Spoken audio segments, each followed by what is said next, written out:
As you guys have been able to tell, YCS Pasadena has been canceled due to COVID reasons, and I know they changed it over to remote duels, but I will not be competing in that because I don't like remote duels for a lot of reasons. But the good news is that I will be able to showcase the Dragon Link deck profile that I was going to bring over to that event. A clean 40 cards. It took everything in me not to run 41 or 42, but I ended up going with a clean 40. Also, shout outs to Vincent and Kevin for letting me borrow cards, and also shout out to everybody at Game Master for letting me play there and like play testing there. I did a lot of play testing online and also at Game Master. I believe that even though the event did get canceled, I also believe that the journey is just as important as the destination, and I had a lot of fun getting ready for the event. So I'm glad I did all that play testing. But yeah, let's get started with my Dragon Link deck profile. Let's go.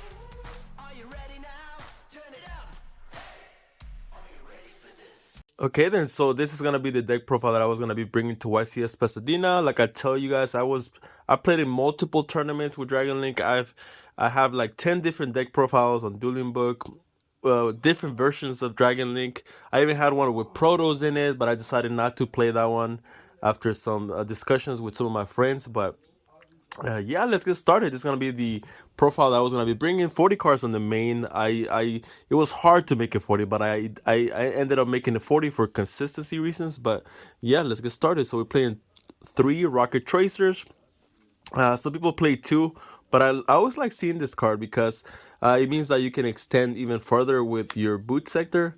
So yeah, I think 3 is the correct amount. Even drawing it feels amazing. This is a 1-card Chaos Ruler, so you always want to have access to Tracer. So you play 3, nothing less. Then 2 Rocket Synchrons. I think 2 is the correct number because this by itself can't do nothing. You need stuff in the graveyard to make plays. But it's still pretty good. It's still pretty good. You can summon these off of Hulk as well. So yeah, we're running Hulk, by the way, a little spoiler. So yeah, let's keep going. And then 1 Rocket Synchron. I mean 1 Rocket Recharger. I wish I could run 2 of these because a lot of times in the mid game you want to activate Rocket Tracer's effect to summon this and then go into something like a Savage or something, but you don't have another one. So I may up the count of this, especially with Destroy Phoenix Enforcer running everywhere. The scenario comes up where like they pop something like a Chaos Ruler or a Striker Dragon with their Destroy Phoenix Enforcer, and then you activate the effect of this, send it to the graveyard, and then special summon a monster. So that comes up every now and then. So yeah, that's it for the Rocket monsters though. So now we're gonna go into the 3 Safers. This card is absolutely amazing. A lot of the times it comes up where you you have like 2 or 3 or 4 hand traps, and this is the only card you have that's a starter, and this is all you need. This is a 1-card starter, so you absolutely want access to this. Alongside it, I'm running 2 abs and 2 Noctos. A little cool trick that you can do is that you can send abs as cost for safer effect to search for Nocto, and then you get abs effect so to search for a rocket monster. So that's a very good trick that you want to learn. A lot of people only run 1 abs or 3 Noctos, and I've tried those ratios myself, but I sometimes a lot of the times it comes up where I need another abs or I break on too many Noctos. So I think the correct ratios is 2 and 2. So, and then we're gonna go to the one-offs. We're running the 1 black metal, 1 darkness, 1 black, 1 white, 1 levy, and 1 chamber. So I wish Konami would bring this back to 2 or 3 because a lot of people don't know this, but black metal is not a once per turn. So if this comes back to 2 or 3, you're gonna be able to do some pretty cool tricks like normal summoning out black, going into like Pisty or Striker Dragon, banish that with darkness, activate effect to revive this from graveyard. You make both of these into like a seals, and then you get black metal effect again, and then you have access to this for the following turn. So to the second copy though, in case it comes back to 2 or 3. So please Konami, I think it's safe to bring this to 2 or 3. I don't think there'll be any issues. And we're playing chamber with the 2 tiding. Some people have told me to cut it, but Still to this day, I've tested every other version of Dragon Link, every other version, and I still to this day believe that this is the optimal way to play Dragon Link with the chamber package. It just helps you play through so much. The scenario comes up where they activate Mystic Mine, and I have like a Seagulls on the field, and then I bounce the Mystic Mine, and they're like, okay, I'm gonna get to activate it again once they summon something. But I summon Chambers, search for the tiding, and now they're stuck in an awkward position because they're like, well, if I activate Mystic Mines, they're just gonna be able to out it in the future. But yeah, this can help you play through so much. This can help you bounce like a there can only be one, or it can help you bounce like a Prankits monster. I mean, this is what makes your board like scarier than what it should be. Um, so, and this can help you play through stuff like Dark Ruler No More or Droplet. So you definitely want tiding. I would not suggest cutting it.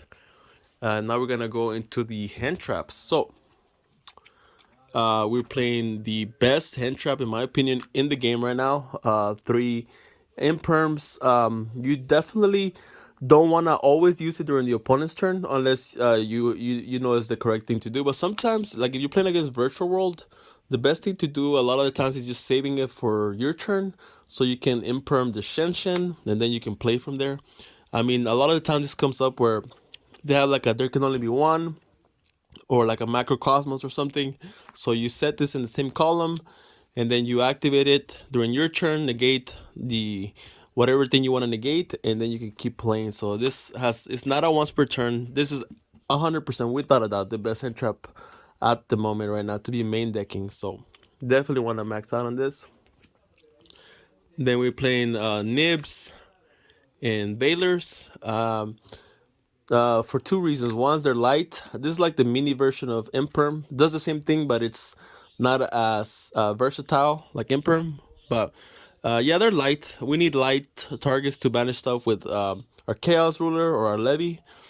So these are absolutely mandatory. And Nib, a lot of people don't expect this on the main, but we want to run it on the main. So and a lot of decks just simply cannot play through a nib unless they draw absolutely broken. But a lot of people don't realize that the first game in a match is crucial because that kind of like puts the momentum in place. So you definitely nib helps you win those games where you lose a die roll and they go first. So yeah, we definitely want nib in our. And that's it for the hand trap. So now we're gonna go to the spells. We're running two triple tactic talents. Shout out to Kevin for letting me borrow them. Yeah, a lot of people are ditching the Dark Ruler No Mores and the Droplets and the Evenly matches because Protos is a thing. So Protos forces you to run more hand traps to stop them before they get to Protos. So people are going back to hand traps. So triple tactics is very good against hand traps. So that's why we decided to main deck this. Then we have the three quick launch. Not a once per turn. This card's insane. No explanation needed. Three chaos space, of course. Same thing, insane. No explanation needed. And a ravine in a boot sector because we have to be running this. These are mandatory in the deck. You usually go through both of these on any turn given. So, and that will be it for the main deck. That is 40 cards on the main, and now I'm gonna go to the extra deck. So, the extra deck, a lot of people say that it's the easiest thing for Dragon Link to build, but it actually isn't. A couple of the cards are mandatory in the deck, but a couple of flex spots, and I'm gonna tell you what I decided to go with. So yeah, let's get started. So we have a Striker Dragon. I wish this could come back to 2 or 3, but I understand why it got limited. This card is pretty good. One Pisty. A lot of the times we do use the effect to summon to a zone, especially with the Hulk play that we do. You want to be running Pisty. Two Seals. I've tried one, but a lot of the time it comes up where you need the second one. So I would not recommend cutting to one. The one Halki, of course. It can help us make the play where you summon Rocket Synchron, then you make Pisty, and then you make Striker Dragon, and then you summon to a zone. So this is can help you enable a lot of plays. So or you can go into Unicorn. So it's an extender basically. IP Masquerena for our end board, Quad Boral, Romulus, Unicorn for the IP Masquerena Unicorn play. And then we're gonna go into our Link Force, Boral Sword, best art in the game, hands down. And then Access Code, Chaos Ruler, Savage, Hot Red, and number 68. And then you might be wondering, why am I running number 68? Well, it can cripple a lot of decks that rely on summoning stuff from the graveyard, but also it helps you play against Destroy Phoenix Enforcer because they won't be able to summon the Destroy Phoenix Enforcer from the graveyard. So that's why I decided this would look a little tech that you can run. I wish I could run another Chaos Ruler. It comes up way too often where you need another one. I mean, sure, you can shuffle it back with your Chaos Space, but I would rather not. I would rather just make another one. But I do think this is the optimal ratios that you should be running. And now we're gonna go into the side deck. So in the side deck right here, side deck once again, it took a lot of time to make, but this is what I decided to go with. Triple Droll helps against Dogmatica, helps against Bird Up, helps against pretty much a lot of rogue decks as well. I just want to keep adding cards. I remember I played a Fluffle deck in my locals. Shout out to Brian. And yeah, Droll is pretty scary against those decks that want to draw a lot. So, and then we're running the Gamma package on the side. Of course, we this card hits every deck in the meta, but you kind of don't want to like open this. So, I mean, you kind of don't want to draw this going first, right? So, and it helps a lot because it's light as well. So, this card is amazing on this deck. So, it took everything in me not to put it on the main, but I do realize that it can just be a brick whenever you go first, and they don't hit your Chaos Space or something. So, and then another spice, token collector. So, my prediction was that the Sword Soul deck was going to be the most popular at the tournament, and this is almost searchable in this deck because you go through a lot of your deck during your combo. You search Boot Sector, you search Ravine, you search Tracer, you search so many cards, and then at the end of all that, you mill 5 cards with Chaos Ruler.